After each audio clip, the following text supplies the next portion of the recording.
Alors, bonjour à tous, aujourd'hui on va parler métier et on a comme invité Frédéric Berly. Bonjour.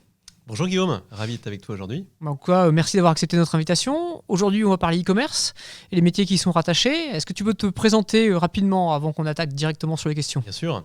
Alors moi je suis Frédéric, je suis directeur associé d'un cabinet qui s'appelle OnTrust, qui est un cabinet de freelance en marketing digital et e-commerce. Et c'est vrai que précédemment, pendant une quinzaine d'années, j'ai travaillé au sein de structures e-commerce, à la fois des pure players et puis des structures plus classiques, des retailers plus classiques. Alors aujourd'hui, tu es côté agence, tu aides donc des clients à se développer sur les problématiques e-commerce. Quelles sont les missions aujourd'hui d'un responsable e-commerce ? La première mission du responsable e-commerce, ça va être déjà de définir la stratégie e-commerce de l'entreprise. Quel objectif on se donne en termes de chiffre d'affaires, quels moyens aussi on alloue, justement, quel budget on alloue pour atteindre cet objectif en termes de chiffre d'affaires. Donc ça, c'est la première mission. Deuxième mission, ça va être finalement d'acquérir et de travailler toute la stratégie marketing digital. Comment on fait pour faire venir des clients sur le site et puis comment on fait pour les fidéliser. Ça, c'est un autre point important. Troisième point, et pas des moindres, ça va être l'animation quotidienne du site. Ça, c'est peut-être la chose qui est la plus chronophage pour les responsables e-commerce.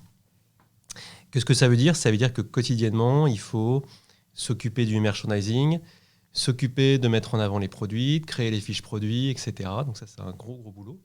C'est animer aussi les équipes, à la fois les équipes internes, et puis il y a beaucoup de prestataires externes également quand on est responsable e-commerce, des agences web, des agences marketing digital, etc., etc. Donc ça, c'est effectivement une grosse partie. Et puis ensuite, ça va être de suivre et d'analyser finalement l'activité au quotidien et de veiller à ce que les performances soient suffisantes. Alors, quand on parle e-commerce, on parle de vente forcément, mais quels sont les objectifs d'un responsable e-commerce quand on travaille, quand on lance un projet comme ça ? Ça va être déjà de développer le chiffre d'affaires. Comme tu l'as dit, effectivement, on est avant tout commerçant quand on est e-commerçant. Donc, l'objectif premier, ça va être de développer le chiffre d'affaires. Un autre objectif capital pour justement développer ce chiffre, c'est d'acquérir des nouveaux clients. Comment on fait justement pour faire venir des nouveaux clients sur le site ? Et puis, troisième objectif qui découle de ça, finalement, ça va être de fidéliser cette clientèle. OK, ils sont venus chez nous, ils ont passé une première commande. Comment on fait pour qu'ils reviennent régulièrement sur notre site ? Donc, je dirais que c'est vraiment les enjeux majeurs auxquels doit répondre le responsable e-commerce. Une personne qui voudrait travailler aujourd'hui dans l'e-commerce, quelles seraient ses qualités ou ses compétences à acquérir ou à avoir, en tout cas, pour faire un bon responsable e-commerce ? Alors, je dirais que la première compétence, c'est la rigueur. Alors, pourquoi la rigueur ? Dans tous les métiers, il faut être rigoureux, bien évidemment. Mais c'est vrai qu'en e-commerce, il faut souvent switcher d'une activité à l'autre et des activités qui sont souvent très différentes. On peut passer du marketing digital à des problématiques logistiques ou des problématiques techniques. On a besoin de discuter avec des développeurs, etc. Donc, on peut passer vraiment d'un sujet à l'autre. Et donc, il faut pouvoir être très organisé et donc être très rigoureux. Ça, c'est vraiment un point important, effectivement. Ensuite, il y a une autre qualité qui est l'aisance relationnelle. Alors, ça va un petit peu de pair avec ce que je viens de dire, finalement, parce qu'on parle avec plein de personnes différentes. Il faut pouvoir s'adapter à son interlocuteur, finalement. Et en fonction de qui on a en face, effectivement, il faut pouvoir lui parler, comprendre ses besoins, etc. Donc, il faut aimer effectivement le dialogue, la discussion avec des gens qui travaillent dans plein de domaines de compétences différents. Ça, c'est vraiment les points, je dirais, un petit peu saillants. Ensuite, il faut être innovant. Ça, c'est un point important. On travaille dans le digital. Et qui dit digital dit innovation. Donc, effectivement, il faut se tenir à l'écoute des nouveautés, savoir si effectivement cette nouveauté peut être adaptée à mon site e-commerce. Donc voilà, donc l'innovation est également importante.